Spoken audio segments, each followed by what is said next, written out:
This is before, and I will show you the video after I clean it. I'm gonna give you some big cleaning.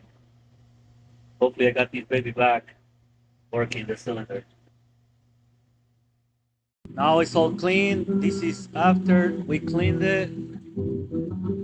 Now we're gonna put the cylinder back, and then we're gonna fill it with new hydraulic fluid.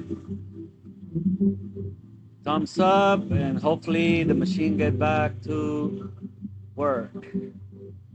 Thank you guys, like and subscribe. Have a good day. Now it's all clean, ready to fill it up, but I gotta put it back. That way we can put the hydraulic. It looks pretty good. Hopefully these get me back running. Thank you guys, like and subscribe. Don't forget to hit the bell.